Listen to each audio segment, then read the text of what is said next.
Cette émission est un programme d'enseignement destiné aux jeunes scolarisés. Pour leur permettre d'en profiter pleinement, chers parents, merci de tenir éloignés des éléments de distraction, téléphone, télécommande et autres. Il est également recommandé de mettre l'élève dans des conditions propices à l'apprentissage.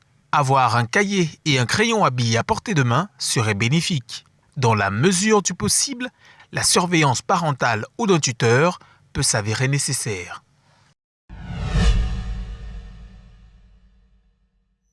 Bonjour, chers apprenants, je suis Madame Tatoke, enseignante de SVT, EEHB. Ce cours que nous allons passer tout à l'heure est destiné aux élèves de la classe de première D. Nous allons commencer aujourd'hui par le module 3, intitulé « Éducation à l'environnement et au développement durable ». En famille de situation numéro 1, nous avons les problèmes liés à l'inégale répartition de l'énergie à la surface de la Terre. En exemple de situation, nous parlerons du réchauffement climatique. Et la compétence visée ici, c'est la lutte contre l'effet de serre. L'effet de serre est un sujet que vous avez déjà débattu dans les classes antérieures. En séquence 1, nous parlerons du rayonnement solaire et ses influences à la surface de la Terre. En prélude, l'énergie que reçoit la Terre à sa surface provient essentiellement du Soleil. On se pose donc quelques questions. La première à savoir, quelle est l'origine de cette énergie? Et la deuxième, quel est son devenir à la surface de la Terre? L'image que nous avons là est celle du Soleil. Cette émission est un programme d'enseignement destiné aux jeunes scolarisés. Pour leur permettre d'en profiter pleinement, chers parents, merci de tenir éloignés des éléments de distraction, téléphone, télécommande et autres. Il est également recommandé de mettre l'élève dans des conditions propices à l'apprentissage. Avoir un cahier et un crayon à billes à portée de main serait bénéfique. Dans la mesure du possible, la surveillance parentale ou d'un tuteur peut s'avérer nécessaire. Bonjour, chers apprenants, je suis Madame Tatoke, enseignante de SVT, EEHB. Ce cours que nous allons passer tout à l'heure est destiné aux élèves de la classe de première D. Nous allons commencer aujourd'hui par le module 3, intitulé « Éducation à l'environnement et au développement durable ». En famille de situation numéro 1, nous avons les problèmes liés à l'inégale répartition de l'énergie à la surface de la Terre. En exemple de situation, nous parlerons du réchauffement climatique. Et la compétence visée ici, c'est la lutte contre l'effet de serre. L'effet de serre est un sujet que vous avez déjà débattu dans les classes antérieures. En séquence 1, nous parlerons du rayonnement solaire et ses influences à la surface de la Terre. En prélude, l'énergie que reçoit la Terre à sa surface provient essentiellement du Soleil. On se pose donc quelques questions. La première à savoir, quelle est l'origine de cette énergie? Et la deuxième, quel est son devenir à la surface de la Terre? L'image que nous avons là est celle du Soleil, grandeur nature. Maintenant, nous passons dans la première leçon, l'énergie reçue à la surface de la planète Terre. En objectif, vous devez être capable, chers apprenants, de déterminer l'origine de l'énergie solaire que la surface de la Terre reçoit. Bien, en introduction, les études menées par les astronautes sur les corps célestes ont révélé que les étoiles sont faites essentiellement d'hydrogène et d'hélium. Le Soleil, étant une étoile, est constitué d'environ 70% d'hydrogène. Sur ce, les chimistes ont proposé deux hypothèses qui pourraient nous aider à expliquer la production de l'énergie au cœur du Soleil à partir de l'hydrogène.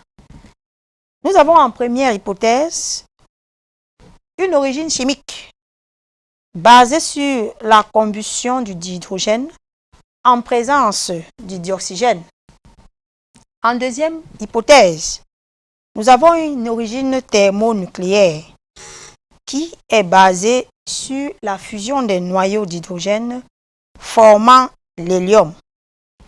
Avant d'entrer dans le vif du sujet, nous allons rappeler les petites notions que nous avons reçues en seconde. Pour ceux qui ont fait seconde, c'est bien sûr.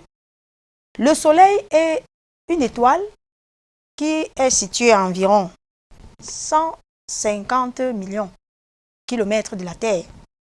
Sa masse est évaluée à environ 2 fois 10 puissance 30 kg et son rayon estimé à 6400 km. Bien, nous continuons donc à la deuxième page du cours.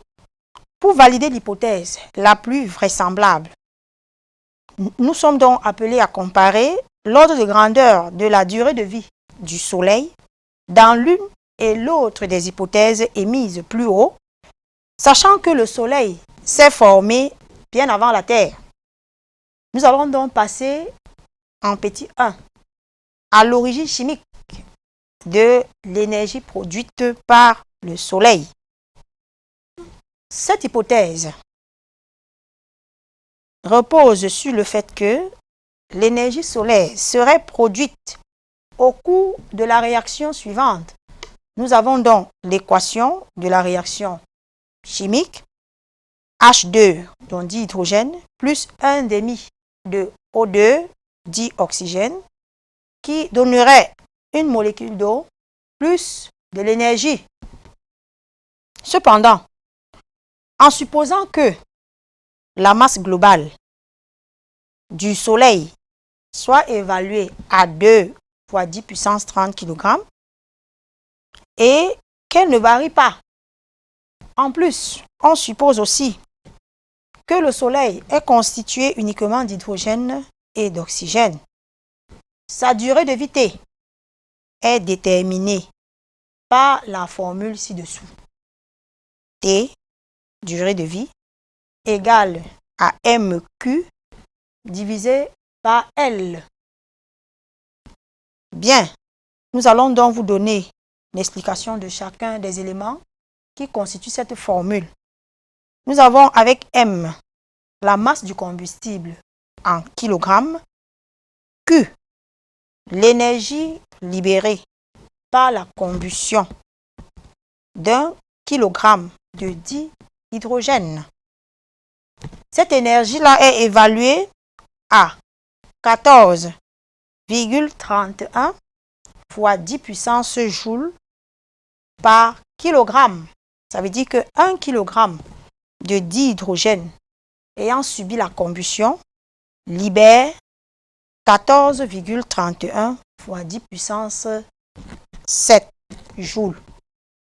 L, ici c'est la luminosité solaire évaluée ou alors estimée à 3,9 fois 10 puissance 26 joules par seconde.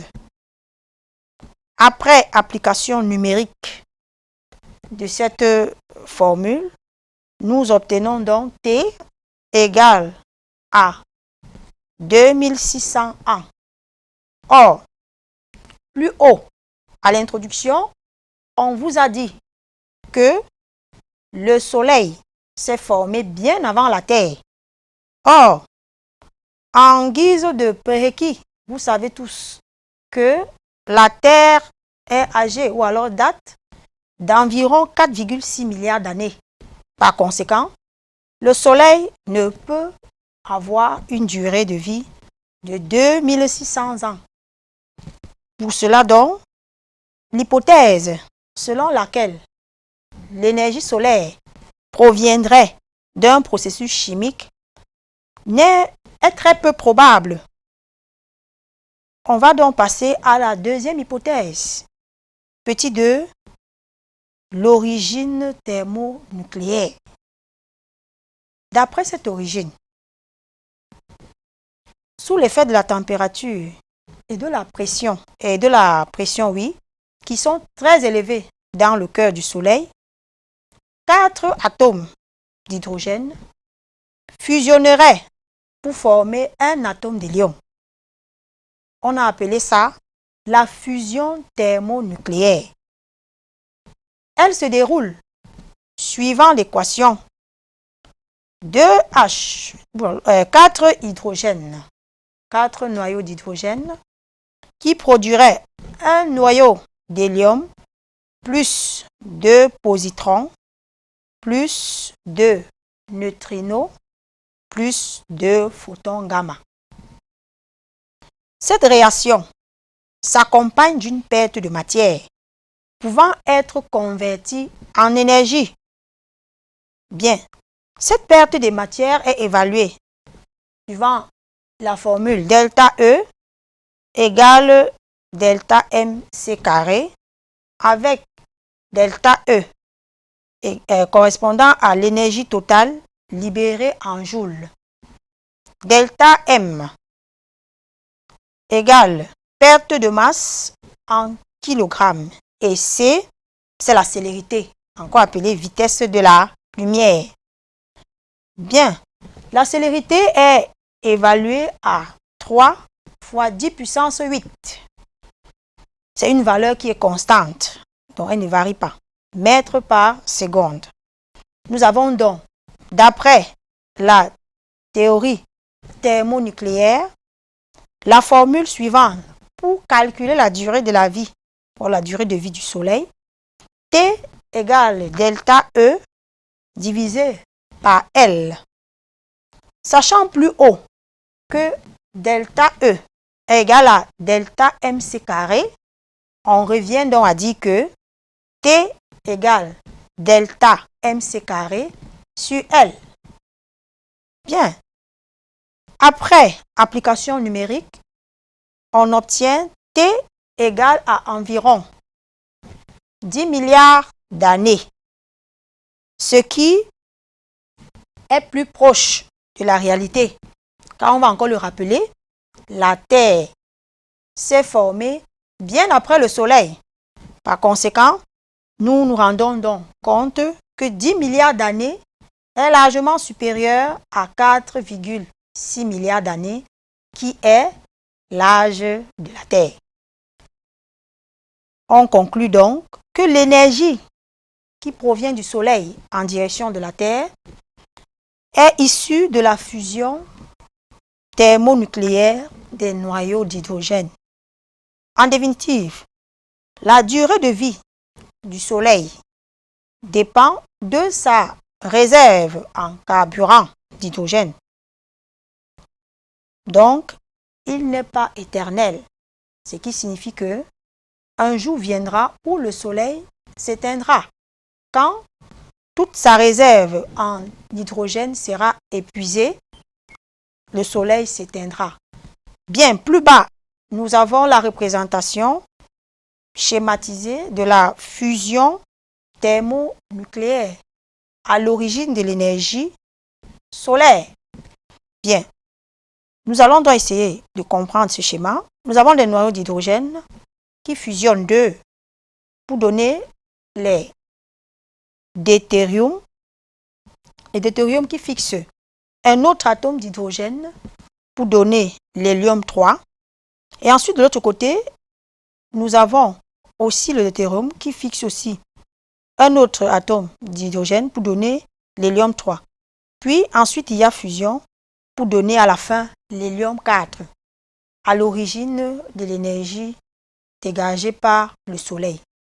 Voici donc ainsi terminée la première leçon qui parle de l'origine de l'énergie solaire qui arrive à la surface de la Terre. Bien, pour continuer notre cours, nous allons directement passer à la deuxième partie de cette séquence, puisque cette séquence a 3 parties.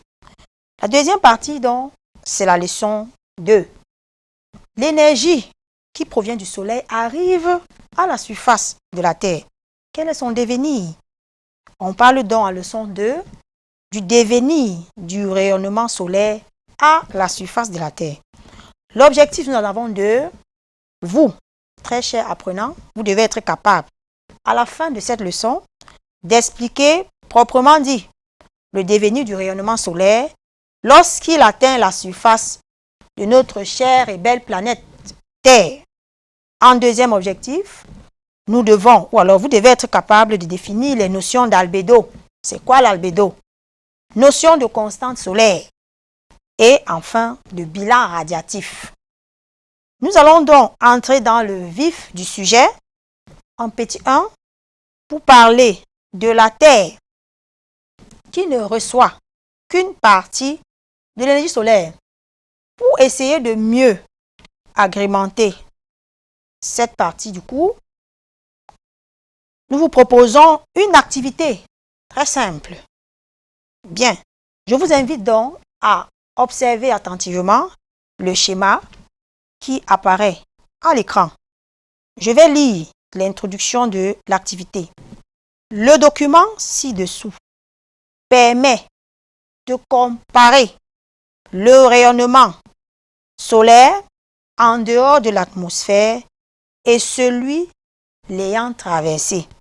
Bien, lorsqu'on observe donc ces courbes-là, nous avons deux courbes et à travers ces deux courbes, nous avons aussi les différentes radiations qui constituent le rayonnement solaire. Nous avons les UV, le visible, les radiations du visible, et l'infrarouge qui sont représentés sur ce document. Mais ce ne sont pas les seules radiations qui constituent l'énergie solaire. Il y a aussi les radiations, les ondes radio, il y a aussi les rayons gamma et bien d'autres. Bien, si on revient sur notre activité, on a en première question, on vous demande d'indiquer à partir de ce document la principale radiation solaire qui atteint la surface du sol. Si vous observez très bien, vous verrez que en ce qui concerne les UV n'arrivent pas à la surface de la Terre en grande quantité. Pourquoi donc? Parce que quand on observe au niveau de l'atmosphère, on voit le O3 qui est là, juste en bas. O3, c'est l'ozone. L'ozone qui est un gaz à effet de serre. Ça veut dire quoi? L'ozone qui a cette capacité à absorber les rayons UV.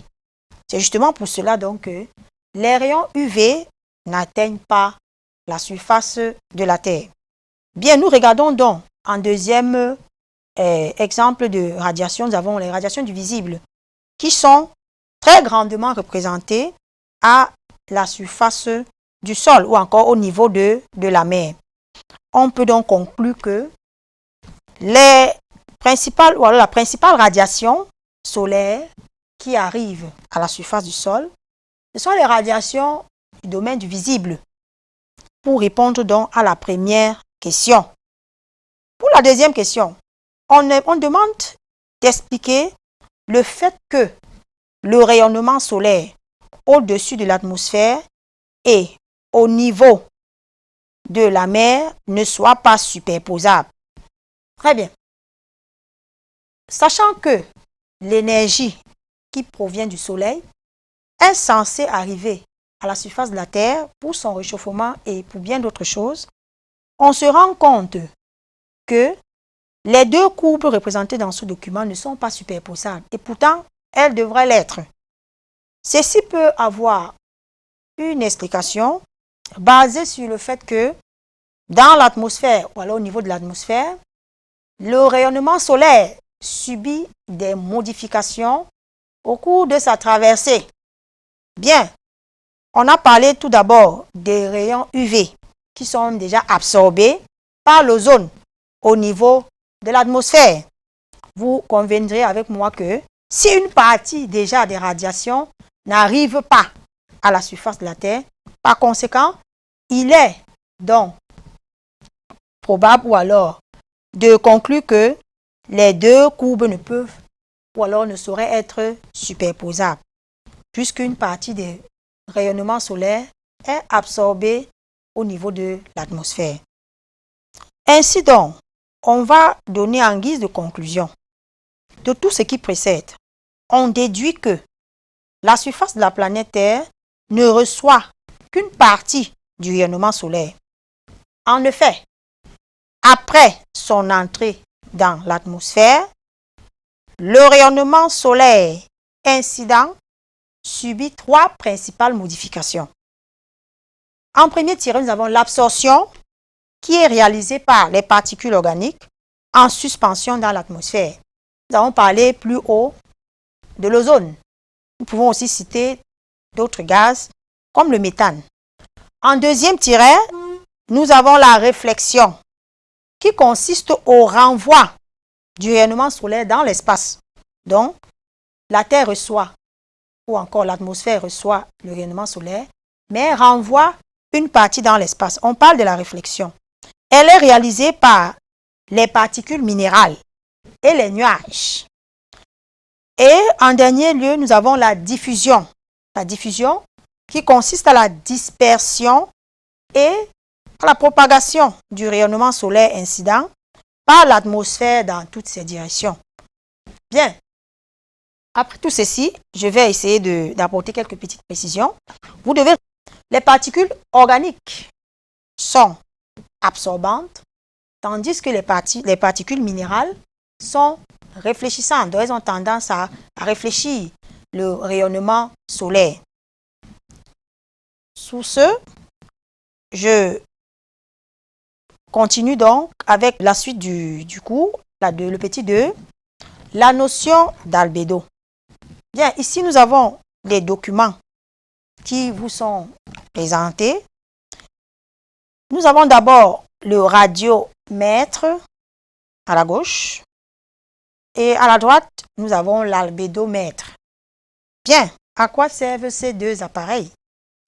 Le radiomètre permet d'évaluer l'aptitude d'un milieu à réfléchir l'énergie.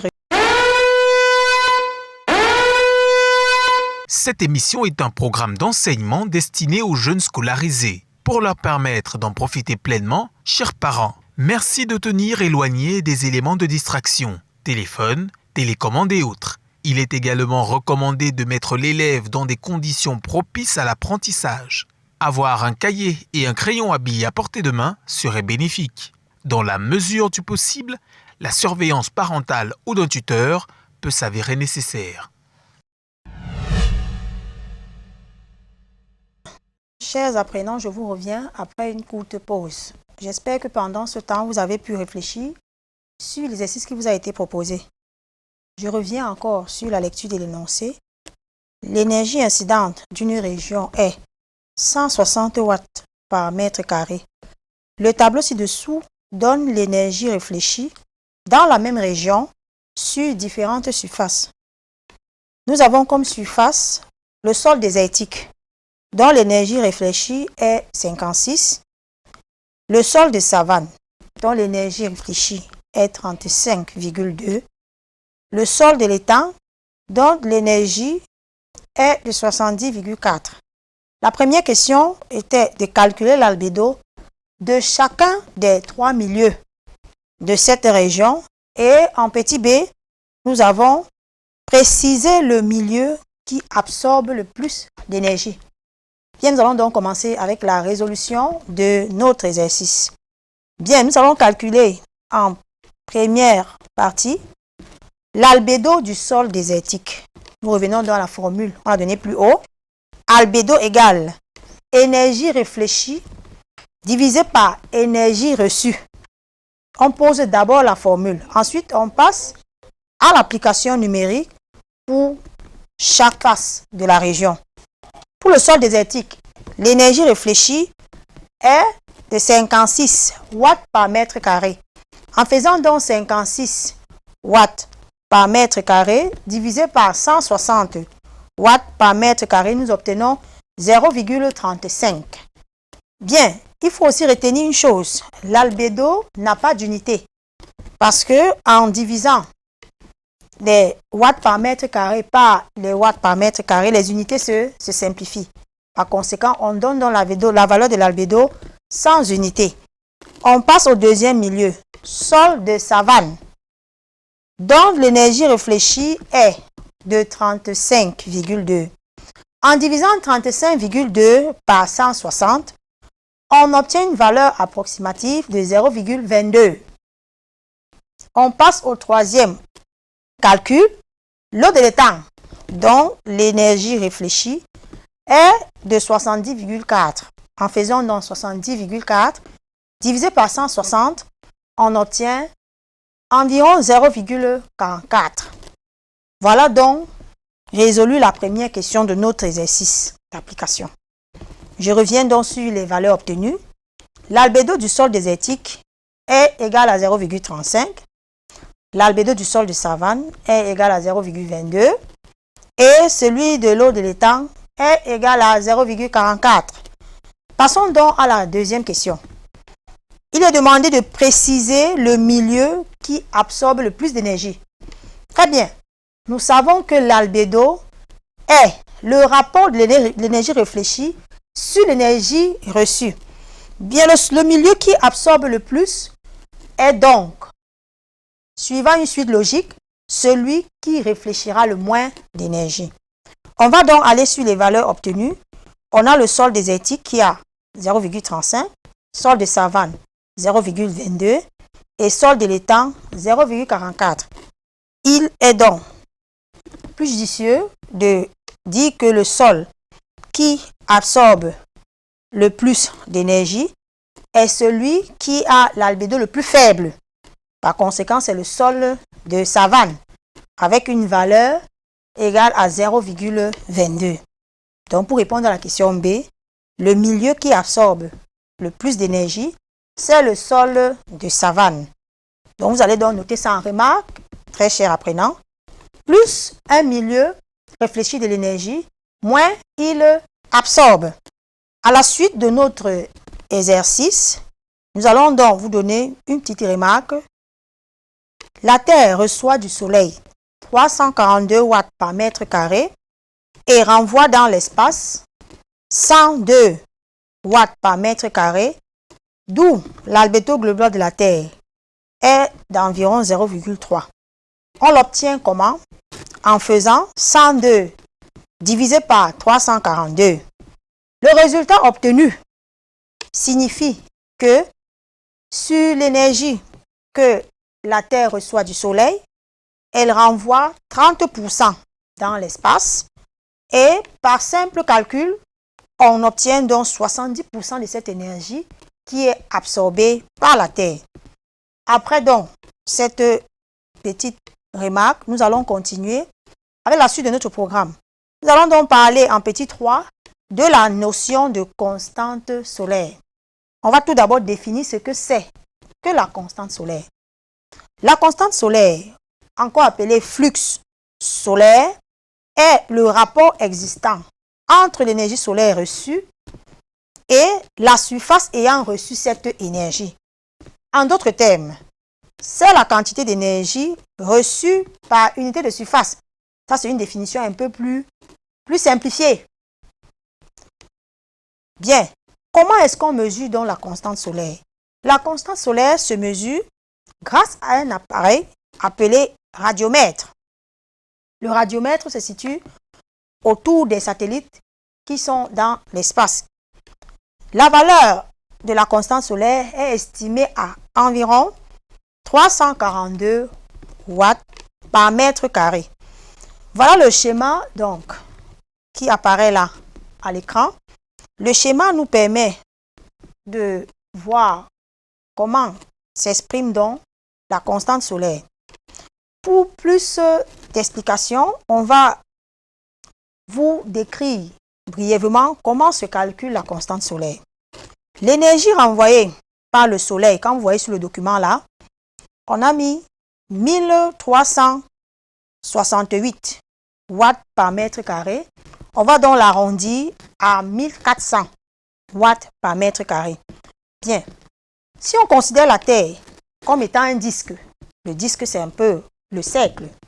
Nous savons tous que la surface d'un cercle est obtenue par la formule pi r carré. Avec R, le rayon de la Terre, évalué à 6400 km. Bien, on va donc calculer la puissance totale reçue par la Terre, étant considérée comme un disque. On prendra donc comme une simple règle de 3. Si 1 mètre carré reçoit 1400 watts, en faisant donc pi r carré de mètre carré recevra donc quelle énergie ou alors quelle puissance. Par simple calcul, on aura donc 1400 fois pi r carré pour avoir la puissance totale de l'énergie que reçoit la Terre. Maintenant, en considérant que la Terre est une sphère dont la surface est calculée par la formule 4 pi r carré, on peut donc calculer la constante solaire en faisant la puissance obtenue plus haut, donc 1400 pi r carré, divisé par 4 pi r carré. Bon, en simplifiant donc les pi r carré, on obtient donc 1400 divisé par 4. Donc, on peut donc conclure que la valeur obtenue est proche de la valeur de la constante solaire. On conclut donc que la constante solaire est estimée à 342 watts par mètre carré. C'est ainsi donc qu'on a procédé pour avoir la valeur que nous vous avons donnée tout à l'heure. On a donc fini avec la constante solaire. On passe à la prochaine notion qui porte sur le rayonnement infrarouge produit par la Terre. Vous devez savoir, avant de commencer, que l'énergie que la Terre absorbe, elle la renvoie dans l'espace. Plus comme les radiations du visible, mais plutôt les radiations du domaine de l'infrarouge. Donc c'est ce que vous devez d'abord noter avant qu'on commence cette partie du cours. Nous avons donc une petite activité qu'on vous a proposée. Tout ceci pour aiguiser votre curiosité et mettre en exergue tout ce que vous pouvez avoir comme notion ou comme prérequis. Nous avons donc l'image qui présente un graphe avec deux courbes.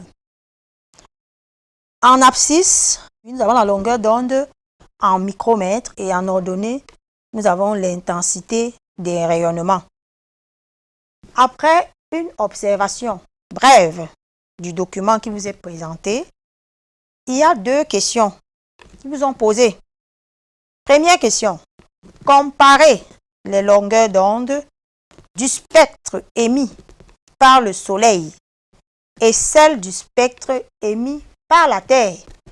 Quand on observe les deux courbes qui sont sur notre document, on se rend compte, ou alors on constate que les longueurs d'onde du spectre émis par le Soleil vont jusqu'à 10 micromètres, quand on observe le schéma là, alors que les longueurs d'onde du spectre émis par la Terre vont au-delà de 10 micromètres.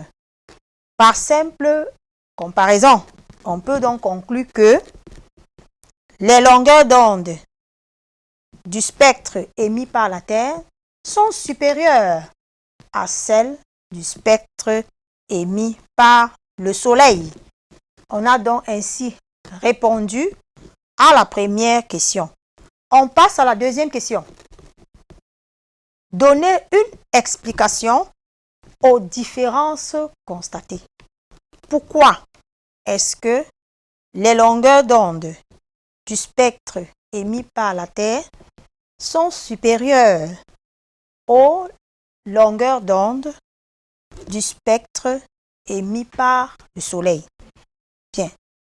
L'explication qu'on peut vous apporter, pas plus simple, c'est le fait que lorsque la Terre émet donc les radiations infrarouges, une fois dans l'espace, elles sont absorbées par ce qu'on a appelé les gaz à effet de serre. Et ces gaz à effet de serre les absorbent et puis les renvoient encore sur la surface de la Terre, ce qui contribue donc à augmenter la température de la Terre. D'où l'augmentation donc des longueurs d'onde du spectre émis par la Terre. On a donc apporté une explication brève et simple de cette différence observée à travers les deux longueurs d'onde. Maintenant, en guise de résumé ou encore de synthèse de l'activité que nous avons menée plus haut, on peut noter que, d'après la loi des corps noirs, tout corps du système solaire perd constamment de l'énergie sous forme de rayonnement et en fonction de sa température. Quand on parle de corps noir, c'est quoi un corps noir? Un corps noir est celui qui renvoie la totalité de l'énergie qu'il a reçue. C'est une définition assez simple du corps noir. Maintenant, considérant la Terre comme un corps noir, elle réémet, n'est-ce pas, toute l'énergie qu'elle a absorbée du Soleil dans l'espace sous forme d'infrarouge. Bon, je vais prendre un petit exemple pour vous expliquer ça terre à terre, un peu dans votre quotidien. On a tendance souvent à dire que quand il fait chaud, les couleurs recommandées, c'est des couleurs claires, comme le blanc par exemple. Vous pratiquez ça toujours, vous ne savez pas pourquoi on vous demande de porter le blanc. C'est parce que quand il fait chaud, quand vous portez un vêtement noir, le vêtement noir absorbe l'énergie solaire et vous renvoie ça à l'intérieur. Ce qui fait que le noir a tendance à beaucoup chauffer, alors que le blanc, lui, il réfléchit l'énergie solaire. Donc, c'est une sorte de pratique quotidienne qu'on fait tout le temps, mais sans toutefois savoir pourquoi on le fait. Passons donc maintenant à la prochaine notion. Le bilan radiatif. C'est quoi le bilan radiatif? On va donc introduire par une activité. Le document ci-dessous exprime les valeurs du rayonnement solaire incident et du rayonnement émis par la Terre en fonction de la latitude. Nous avons donc le graphe qui nous est présenté ou proposé à l'écran. Nous avons donc en abscisse le rayonnement solaire exprimé en milieu de calories par centimètre carré et par an. Et en ordonnée, nous avons la latitude en degrés. En petit a, c'est la courbe qui exprime ou alors qui représente l'énergie incidente. Ça veut dire quoi? L'énergie qui provient du soleil. Et en petit b, nous avons l'énergie rayonnée par la Terre. Ça signifie quoi? L'énergie que la Terre renvoie dans l'espace sous forme d'infrarouge. Bien, la première question qui nous est proposée ici, c'est de calculer la différence entre A et B à différentes latitudes. Petit a, on commence à 60 degrés de latitude. Bien, on va donc rentrer dans notre graphe. On fait d'abord des simples projections pour pouvoir déterminer les différents rayonnements à ces latitudes. Quand je prends par exemple à 60 degrés de latitude, je prends sur la courbe A. Je fais la simple projection, je me retrouve à une valeur approximative à 100 milliers de calories par centimètre carré et par an. Donc, quand je prends à 60 là, si je fais la projection sur l'axe des abscisses, j'obtiens 100 par simple projection. B, on est toujours sur la même ligne de 60 degrés. B, je fais la même chose, je fais encore la projection vers le bas. Je me retrouve à une valeur d'environ 180 degrés. 180 milliers de calories par centimètre et par an. J'ai donc mes deux valeurs, A et B, à 60 degrés de latitude. Je répète encore, A égale 100 milliers de calories par centimètre carré et par an. Et B égale 180 milliers de calories par centimètre et par an. En faisant une simple différence, parce qu'on a demandé la différence c'est la réponse de la soustraction. Donc en faisant une simple soustraction, on fait 100 moins 80 et on obtient moins 80 milliers de calories par centimètre carré et par an. Ça, c'est à 60 degrés de latitude. On refait la même chose à 10 degrés de latitude. On répète encore le même exercice. On fait la projection. En A, à 10 degrés de latitude, on obtient 220. Lorsqu'on fait une simple projection, on a 220 milliers de calories par centimètre carré et par an. En B maintenant, on a 180 milliers de calories par centimètre par an. On refait donc la différence, donc la soustraction. On a 220 qui représente A, moins 180 qui représente B.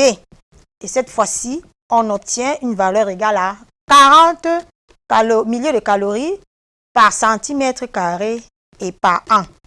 Voilà donc ainsi résolu la première question de notre activité. En guise de rappel, petit a, on a demandé la différence entre A et B à 60 degrés de latitude. On a obtenu moins 80 milliers de calories par centimètre carré et par an. En petit b, à 10 degrés de latitude, on a obtenu 40 milliers de calories par centimètre carré et par an. Deuxième question, on demande de comparer ces deux valeurs. La première valeur est négative, tandis que la deuxième est positive. On va donc conclure que à 60 degrés, la valeur obtenue à 60 degrés est inférieure à celle obtenue à 10 degrés. Très bien. On conclut donc en disant que dans des latitudes hautes, 60 degrés Celsius, le bilan radiatif, donc la différence obtenue là entre les deux rayonnements, est négative, donc inférieure à 0. On dit là-bas que le bilan est déficitaire. Alors que à 10 degrés de latitude, on a un bilan qui est positif. 10 degrés de latitude correspondant aux basses latitudes, on peut donc conclure que aux basses latitudes qui se situent aux environs de l'équateur, le bilan radiatif est excédentaire parce qu'il est supérieur à 0, il est positif. Maintenant, à la fin de notre exercice ou alors notre activité, on peut avoir une petite conclusion ou encore un petit résumé. On appelle bilan radiatif la différence entre l'énergie solaire incidente et l'énergie du rayonnement infrarouge. Il est positif, comme on l'a vu dans l'activité, au niveau de l'équateur qui correspond aux basses latitudes, on dit qu'il est excédentaire et négatif au niveau des pôles qui correspondent aux hautes latitudes. On dit qu'il est déficitaire. Bien, pour une petite, je ne sais pas comment je peux dire ça, une petite précision qui peut être considérée comme une remarque. Pourquoi est-ce qu'au niveau des pôles, il y a beaucoup plus de réflexion? C'est parce que les pôles sont constitués en majorité de substances minérales, alors qu'à l'équateur, on a beaucoup plus de substances organiques. Je vous rappelle encore ce qu'on a dit plus haut dans le cours, que les substances organiques étaient plus absorbantes, tandis que les substances minérales sont plus réfléchissantes. À la fin donc de notre leçon, on a le petit graphe qui résume en quelque sorte la notion du bilan radiatif. Nous avons donc en abscisse les latitudes. En ordonnée, c'est les différentes valeurs de l'énergie qui sont exprimées en watts par mètre carré. Nous voyons donc que le bilan est déficitaire dans les hautes latitudes. On va de 90 à 40, c'est les hautes latitudes là-bas. Et il est excédentaire dans les basses latitudes au niveau de l'équateur. Et vice-versa, vous voyez au pôle sud et au pôle nord. Sur ce, je vous remercie, très chers apprenants, de votre aimable attention et je vous donne rendez-vous la prochaine fois pour la suite de notre programme. Merci.